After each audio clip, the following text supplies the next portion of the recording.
Hello friends, स्वागत है आप सभी का आपके अपने चैनल आशीष प्रताप आरबीएल में। और हम लोग इस वीडियो में बात करेंगे क्लास 6 की एनसीईआरटी ज्योग्राफी की 6 चैप्टर्स डिस्कस कर चुके हैं बहुत अच्छे से विद फिगर। और ये 7वां चैप्टर है हमारा देश भारत। तो आइए अब इसके बारे में थोड़ा सा डिस्कस करते हैं।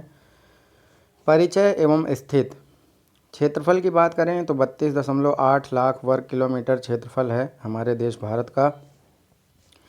उत्तर से दक्षिण लंबाई की बात करें तो 3200 किलोमीटर उत्तर से दक्षिण की लंबाई है। 8 डिग्री 4 मिनट उत्तर से लेकर 37 डिग्री 6 मिनट उत्तर तक, ठीक है। और अगर पूरब से पश्चिम की बात करें लंबाई की तो ये 2900 किलोमीटर है। और शुरुआत 68 डिग्री 7 मिनट पूरब से लेकर 97 डिग्री 25 मिनट पूरब तक। अभी चित्र में देख के डिस्कस करेंगे कि कैसे ये सब चीज़ें हैं, कहाँ से कहाँ तक। भारत उत्तरी गोलार्ध में स्थित है। कर्क रेखा भारत के लगभग मध्य भाग से होकर जाती है, 8 राज्यों से होकर जाती है। इसको इस तरीके से याद कर सकते हैं। मित्र पर गमछा, झार, तो मी से मिजोरम, फिर त्रा से त्रिपुरा, पा से पश्चिम बंगाल, रा से राजस्थान, गा से गुजरात, मा से मध्य प्रदेश, छत्तीसगढ़ और झारखंड। इन 8 राज्यों से होकर हमारी कर्क रेखा जाती है। अब जिन चीज़ों के बारे में हम लोगों ने पढ़ा उनके बारे में देखते हैं। ये इधर से इधर, ये पूरब से पश्चिम, पश्चिम से पूरब कह सकते हैं। तो ये 68 डिग्री 7 मिनट से लेके 97 डिग्री 25 मिनट पूरब में है। उसके बाद अगर उत्तर से दक्षिण की बात करें तो यहाँ मुख्य भूमि से 8 डिग्री 4 मिनट से लेकर 37 डिग्री और 6 मिनट तक, जैसा अभी हम लोग पढ़ चुके हैं। लेकिन अगर इन द्वीपों को मिला दिया जाए, जो अंडमान निकोबार के द्वीप हैं इनको मिला दिया जाए, तो यहाँ भारत का जो एक्सपेंशन है 6 डिग्री और 4 मिनट के आसपास, या 6 डिग्री 4-5 मिनट के आसपास से इसका एक्सपेंशन शुरू होता है, ठीक है। इसके अलावा और हम लोगों ने पढ़ा कर्क रेखा के बारे में। तो कर्क रेखा ये यहाँ से होकर निकलती है। सबसे पहले राजस्थान, फिर मध्य प्रदेश, फिर छत्तीसगढ़, झारखंड, उसके बाद पश्चिम बंगाल और यहाँ से त्रिपुरा और मिजोरम। ये हो गए आपके कर्क रेखा से होकर जाने वाले भाग। ये एक प्रवाल द्वीप है, प्रवालों से मिलकर निर्मित हुआ है, तो उसका एक चित्र है। प्रायद्वीप किसे कहते हैं? तो 3 तरफ से जल से घिरा हुआ स्थल, इसको प्रायद्वीप कहते हैं। पश्चिम में गुजरात की अपेक्षा पूरब में अरुणाचल में सूर्योदय 2 घंटे पहले होता है। पश्चिम में अगर गुजरात की अपेक्षा पूरब में अरुणाचल से करें तो अरुणाचल प्रदेश में सूर्योदय 2 घंटे पहले होता है। उसका रीज़न मैं अभी थोड़ी देर में बताता हूँ। फिगर पे आना पड़ेगा इसके लिए। यहाँ से हमारी जो मानक रेखा है 82.5 डिग्री, वो यहाँ से यहाँ के आसपास से होकर आती है मानक रेखा। तो यहाँ पे जो पश्चिमोत्तर बिंदु है भारत का, और ये पूर्वोत्तर बिंदु है किबिथु अरुणाचल प्रदेश, और पश्चिमोत्तर बिंदु है गौर माता गुजरात में। इन दोनों के बीच में अगर देखा जाए देशांतरी विस्तार, तो देशांतरी विस्तार के हिसाब से इनके बीच में कम से कम 2 घंटे समय अगर देखा जाए तो 2 घंटे का अंतर है, यानी लगभग 30 डिग्री का अंतर है देशांतरी रूप से गुजरात के पश्चिमोत्तर बिंदु और अरुणाचल प्रदेश के पूर्वोत्तर बिंदु में। इस वजह से अब यहाँ पे भाई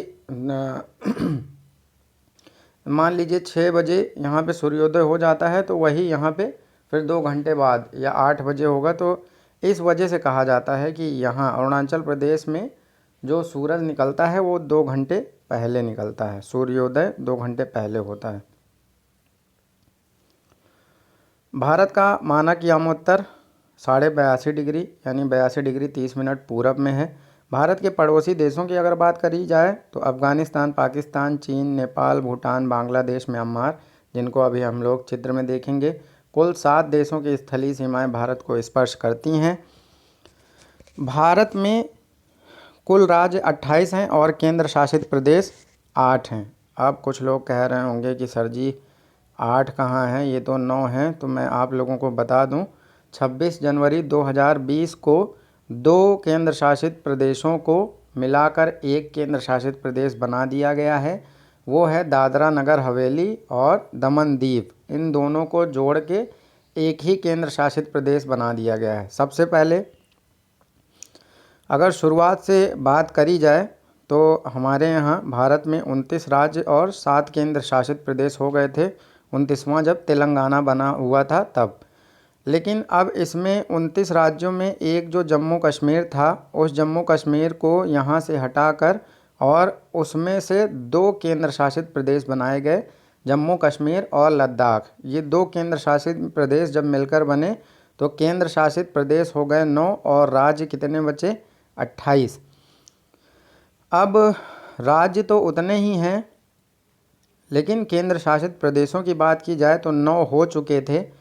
लेकिन 26 जनवरी 2020 को इनमें से 2 जो केंद्र शासित प्रदेश थे, दादरा नगर हवेली और दमन दीव, उनको मिलाकर एक में मर्ज कर दिया गया है। तो अब फिर से जो केंद्र शासित प्रदेश बचे हैं 8। तो इसलिए यहाँ पे राज्यों की संख्या 28 लिखी हुई है और केंद्र शासित प्रदेशों की संख्या 8 लिखी हुई है। एनसीईआरटी में अपडेट नहीं है क्योंकि पुरानी एनसीईआरटी है, तो हो सकता है उसमें अभी पुराना वाला डेटा ही लिखा हो। भारत की राजधानी नई दिल्ली है। क्षेत्रफल की दृष्टि से सबसे बड़ा राज्य राजस्थान है और सबसे छोटा राज्य गोवा है। अब इस चित्र में आप पड़ोसी देशों देशों को देख सकते हैं। यहाँ पे पाकिस्तान है और यहाँ पे बिल्कुल थोड़ा सा अफ़गानिस्तान जुड़ा हुआ है। फिर नेपाल आ जाता है और चीन है, फिर भूटान है और ये बांग्लादेश है और इसके बाद म्यांमार है। तो हमारे कुल 7 राज्य हैं जो भारत के साथ स्थलीय सीमा बनाते हैं। अब राज्य हैं और उनकी राजधानियां हैं, अभी किताब में अपडेट नहीं है, फिर भी यहाँ से आप देख लीजिए इन दोनों को अब मर्ज कर दिया गया है और इनकी राजधानी अब सिलवासा की बजाय दमन हो गई है। दोनों की राजधानी दमन हो गई है। ठीक है। आंध्र प्रदेश की राजधानी हैदराबाद है, अरुणाचल प्रदेश की ईटानगर, असम की दिसपुर, बिहार की पटना, छत्तीसगढ़ की रायपुर, गोवा की पणजी, गुजरात की गांधीनगर, अंडमान निकोबार की पोर्ट ब्लेयर है, चंडीगढ़ की चंडीगढ़ है, लक्षद्वीप की कावारत्ती है, पुडुचेरी की पुडुचेरी है और राष्ट्रीय राजधानी क्षेत्र नई दिल्ली की दिल्ली ही है। अब इसमें अभी अपडेट नहीं है, तो जम्मू कश्मीर भी राज्य में ही पड़ा हुआ है, जबकि अब ये यहाँ से हट जाएगा और केंद्र शासित प्रदेश में 2 केंद्र शासित प्रदेश बढ़ जाएंगे, जम्मू कश्मीर और लद्दाख। हरियाणा की राजधानी चंडीगढ़ है, हिमाचल प्रदेश की शिमला है, झारखंड की रांची, कर्नाटक की बेंगलुरु, केरल की तिरुवनंतपुरम, मध्य प्रदेश की भोपाल, महाराष्ट्र की मुंबई, मणिपुर की इम्फाल, शिलोंग, मेघालय की शिलोंग, मिजोरम की आइजॉल, नागालैंड की कोहिमा, ओडिशा की भुवनेश्वर, राजस्थान की जयपुर, सिक्किम की गंगटोक, तमिलनाडु की चेन्नई, तेलंगाना की हैदराबाद, उत्तराखंड की देहरादून, उत्तर प्रदेश की लखनऊ, त्रिपुरा की अगरतला और पश्चिम बंगाल की कोलकाता। तो ये इन सब राज्यों की राजधानियां हैं। ठीक है। पंजाब की राजधानी भी चंडीगढ़ है। तो इसमें 2 संशोधन हैं जो आपको करने हैं। 31 अक्टूबर 2019 को जम्मू कश्मीर को राज्य से हटा के और 2 केंद्र शासित प्रदेश बनाए गए 31 अक्टूबर 2019 को, और 26 जनवरी 2020 को 2 दादरा नगर हवेली और दमन दीव केंद्र शासित प्रदेशों को मिलाकर एक केंद्र शासित प्रदेश बना दिया गया है। तो ये आपको ध्यान में रखना है। इसके बाद हम लोग आगे बढ़ते हैं। अब भौतिक विभाजन, भारत को कितने भौतिक विभाजन में विभक्त किया गया है? तो पहला है पर्वत, दूसरा है भारत का उत्तरी मैदान, तीसरा है महामरुस्थल, चौथा है प्रायद्वीपीय पठार और 5वां है द्वीप समूह। तो पर्वत में हिमालय को भी 3 भागों में बांटा गया है अपने यहाँ।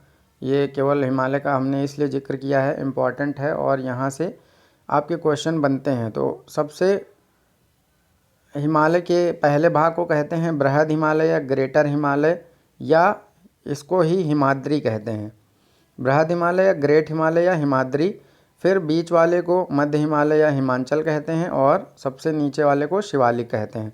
भारत का उत्तरी मैदान सिंधु, गंगा, ब्रह्मपुत्र तथा इनकी सहायक नदियों द्वारा लाए गए जलोढ़ निक्षेपों से इसका निर्माण होता है। ये कृषि के लिए उपजाऊ होता है, इसलिए जनसंख्या घनत्व यहाँ पे अधिक पाया जाता है। भारतीय महामरुस्थल की बात करें तो ये शुष्क होता है, गर्म होता है, रेतीला होता है, वनस्पति बहुत कम होती है। प्रायद्वीपीय पठार की बात करें तो इसकी आकृति त्रिभुजाकार होती है। द्वीप समूह में एक लक्षद्वीप समूह है, दूसरा अंडमान निकोबार द्वीप समूह है। लक्षद्वीप प्रवाल द्वीप है जो अरब सागर में स्थित है। प्रवाल द्वीप मैंने आपको शुरुआत में ही दिखाया किस तरीके का होता है। अंडमान निकोबार बंगाल की खाड़ी में है। तो यहाँ पे अब आगे देखते हैं इसी विभाजन को हम लोग। ये हमारा पर्वत वाला एरिया है जो हिमालय हमने बताया था। दूसरा मैदानी क्षेत्र है भारत का। उसके बाद ये मरुस्थलीय क्षेत्र है, ये प्रायद्वीपीय पठार है और ये तटीय क्षेत्र है, हमारे देश का तटीय क्षेत्र। तो ये 5 हो गए। बाकी ये अंडमान निकोबार है, ये बंगाल की खाड़ी में स्थित है। इधर लक्षद्वीप है जो अरब सागर में स्थित है। एक दूसरे चित्र में भी आप देख सकते हैं, ये हिमालयन रेंज है, नॉर्दर्न प्लेन्स हैं, ये उत्तरी मैदानी क्षेत्र है। ये डेजर्ट वाला एरिया है यानी महामरुस्थल, ये डेक्कन प्लेटू है। और इधर ये जितना भी सारा है ये आपका तटीय क्षेत्र है। यहाँ पे अंडमान निकोबार होगा, यहाँ पे लक्षद्वीप होगा। इधर बंगाल की खाड़ी है और इधर अरब सागर। प्रायद्वीपीय पठार की पहाड़ी श्रृंखलाएं। तो प्रायद्वीपीय पठार में बहुत सारी श्रृंखलाएं हैं जिनको हम लोग चित्र में भी देखेंगे। पहली है अरावली, ये विश्व की सबसे पुरानी पर्वत श्रृंखला है। विंध्य और सतपुड़ा उसके बाद है। नर्मदा और ताप्ती नदियाँ इन्हीं से निकलती हैं। पश्चिम की ओर अरब सागर में गिरती हैं। इनका बाकी नदियाँ पूरब की तरफ जाकर गिरती हैं, लेकिन नर्मदा और ताप्ती ऐसी नदियाँ हैं जो पश्चिम में जाकर अरब सागर में गिरती हैं।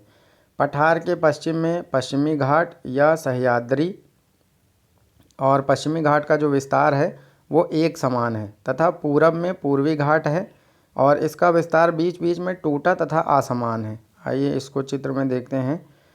तो ये हमारी श्रेणियां हैं जिनकी हम लोग बात कर रहे थे। यहाँ पे विंध्यन देख सकते हैं, ये सतपुड़ा देख सकते हैं, अरावली श्रेणी ये है और इन्हीं के बीच से ये 2 नदियाँ निकली हैं, नर्मदा और ताप्ती, ठीक है, जिनकी बात हम लोग कर रहे थे। तो ये इधर से इधर की ओर जाती हैं। ये हमारा पश्चिमी घाट है और ये पूर्वी घाट है। तो पश्चिमी घाट तो एक समान है इसकी आकृति, लेकिन पूर्वी घाट अगर आप ध्यान से देखेंगे तो ये टूटा फूटा है बीच बीच में। तो बस इसी बारे में हम लोग बात कर रहे थे। पश्चिमी घाट के पश्चिम में तथा पूर्वी घाट के पूरब में तटीय मैदान स्थित हैं। जब आप पश्चिमी घाट के पश्चिम में जाएंगे तो उधर अरब सागर की तरफ पहुंच जाएंगे और पूर्वी घाट के पूरब में जाएंगे तो उधर बंगाल की खाड़ी है, तो वो सारा तटीय मैदान है। पश्चिम तटीय मैदान सकरे हैं और पूर्वी तटीय मैदान चौड़े हैं। तो पश्चिम तटीय मैदान जो हैं वो सकरे हैं और पूर्वी तटीय मैदान थोड़ा सा चौड़े हैं। महानदी गोदावरी, कृष्णा तथा कावेरी ये बंगाल की खाड़ी में गिरती हैं। ये अपने मुहाने पर उपजाऊ डेल्टा का निर्माण करती हैं।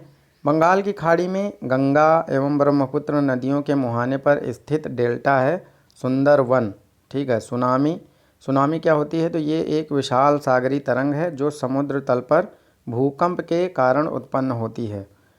तो इस चैप्टर में इतनी ही फ़िलहाल आपके लिए जानकारियाँ थीं और इसके बाद हम लोग लास्ट चैप्टर है 6 की NCERT का ज्योग्राफी का, अगले भाग में हम लोग मिलते हैं। Thanks for watching.